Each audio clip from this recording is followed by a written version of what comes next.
Elements of literature, Secret Lion.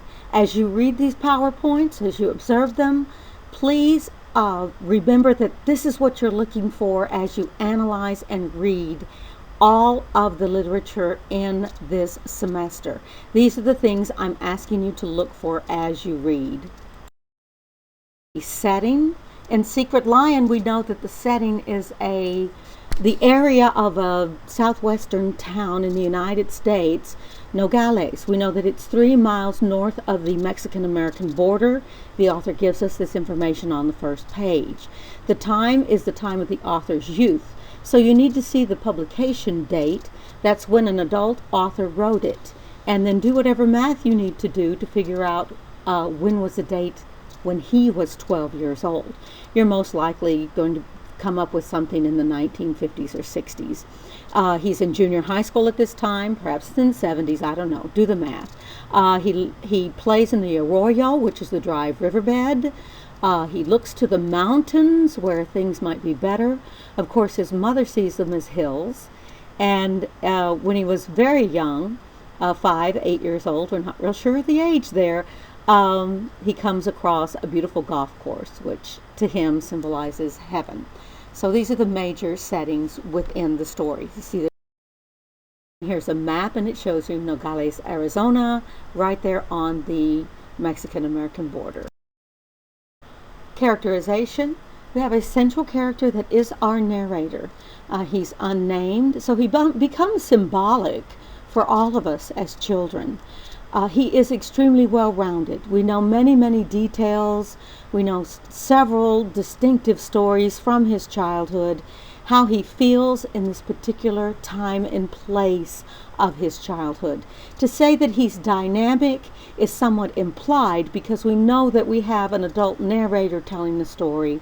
So obviously he grows up from a frustrated 12-year-old into an adult who's a writer and perhaps a professor, somewhat of an intellect.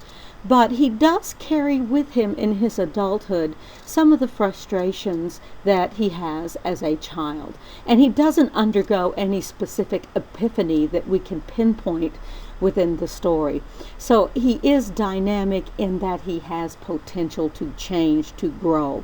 The other characters are somewhat flat and stereotypic. We have Sergio, who's the best friend. He's basically there as a sounding board to share experiences, as are the other boys. The mother is a stereotypical, loving, Hispanic, American mother, and she's quite humorous, but not very well-rounded. We don't know a whole lot about her. And here is a visual of a child of this age. And this is the visual that we see in the story, that we empathize with, the frustrations that a young child, 10, 11, 12 years old, goes through, biological, with society, with other children, and most importantly, perhaps, with himself, having to deal with his biological and society. Point of view is first person. This first person will always be non-objective. There is no way we can be objective as we look back on our own lives. Looking back upon his own life, it is a retrospective or personal essay. The photograph here is not of the author. I believe that's Marco Rubio. And since these are put together and I got this off the internet, I would assume this is a photograph of Marco Rubio at this age. So I think this serves as a good example of this young Hispanic male at this point in American history.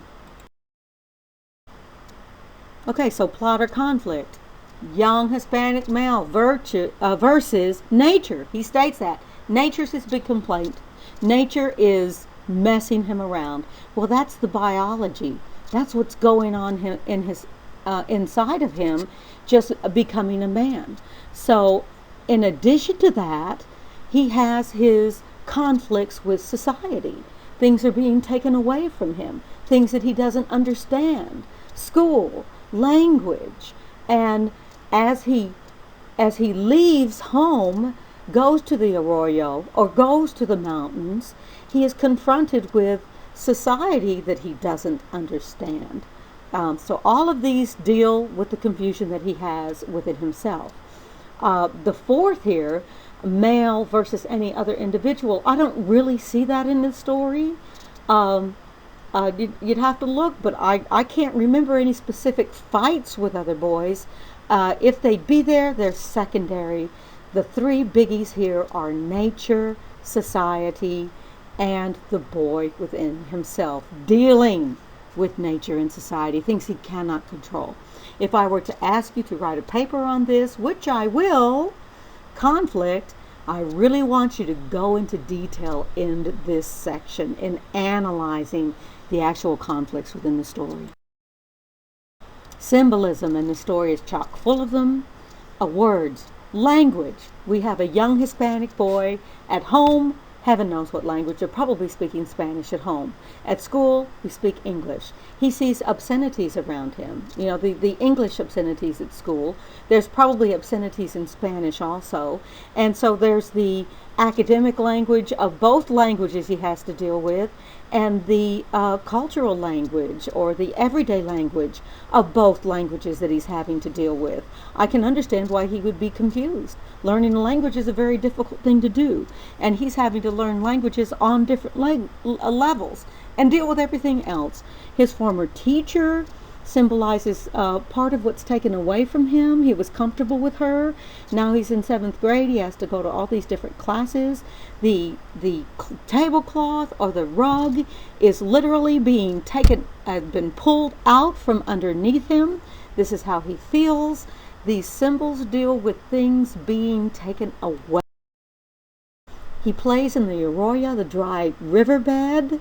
For the boys, that they enjoy being there. They don't yet realize that this lot in life is maybe not what they deserve. Maybe they deserve a beautiful river with beautiful green plants. And until they go up the mountain, they don't even know, or they come back.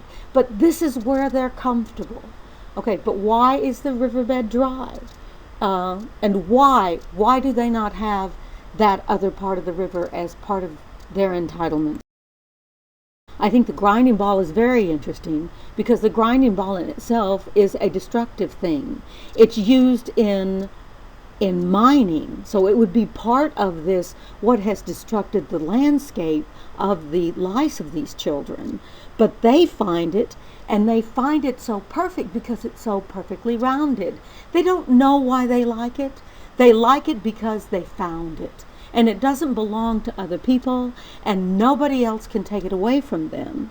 So they won't show it to their mother or to anyone else because someone would say, that's stupid, go throw it away or take it away. And then they bury it. And when they bury it, they don't know where they put it. They can't find it again. But it's perfect in its roundness, and it's perfect in it's something that belongs to them.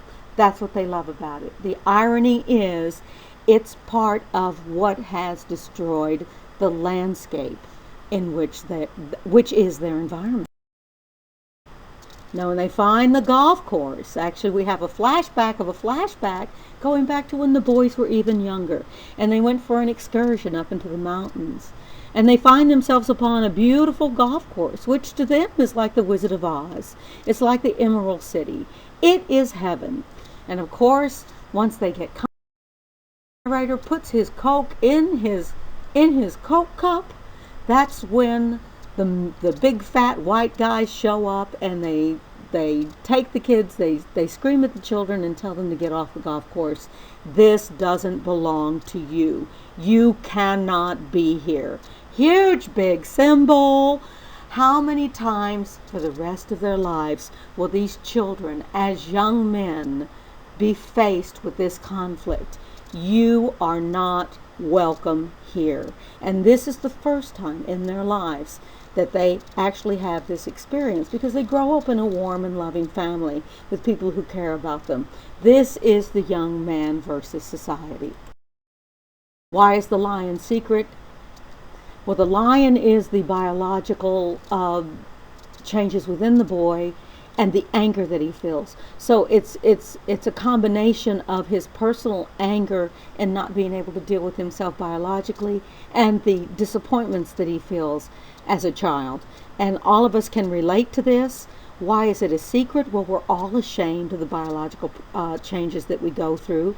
We think that no one else has ever experienced these things, so we must keep them to ourselves. And the reason we keep them to ourselves, we don't want to be laughed at. We don't want people to take away things that are valuable to us. So it's this flaming, roaring inside that I keep here inside of me. And what's going to happen? Well, when you keep it a secret, it will never go away. And this is part of the tape that stays with us. Theme. Now we're looking for theme.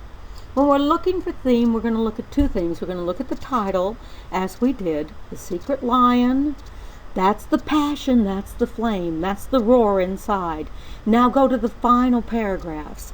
And do you see that this conflict, has this conflict been resolved? Okay, how is the narrator at the final moments of this story? Is he happy? Well, I don't believe that he's ecstatic by any means. I think he's somewhat come to acceptance, a sense of acceptance, but it's somewhat apathetic. What is the most important thing that Rios wants his readers to consider after he shares these ideas, after he shares these moments with you? And if you look back on your lives, what do you do? And it's like, wow, had a lot of disappointment when I was growing up. And how do the boys' experience combine to suggest a possible larger theme the author may be suggesting his readers consider? Well, what does society need to do to protect its youth? Okay, well, that's a question. That's not really a statement of theme. I want you to state theme in a complete sentence. So, what about this conflict with these boys? What about this concept of things are taken away? How can we change that? What must our society do to protect our children? Well, we don't have the answers, and Rios does not give us any answers. But I think he certainly has an opinion. And his opinion is, it is our responsibility to take care of our children, to make our children's lives happier, to show them the possibilities, to be with them as they experience the lion, the roaring of their youth. Now, well, you got to take that if you're trying to make a statement of theme and make it a shorter statement. We are responsible for the enlightenment of our own children. I tried to do it in a simple statement. Here I've tried to give you a concise statement of theme in a single sentence. Remember, there are always multiple themes within any piece of literature. There may be something else that you see in Secret Lion which you would think would be a stronger message. This is what I feel. And as a universal statement, as an objective universal statement, this is the theme that I have come up with. A just and fair society must nurture its children and protect and prepare them from the emotional and physical dangers of disappointment and rejection.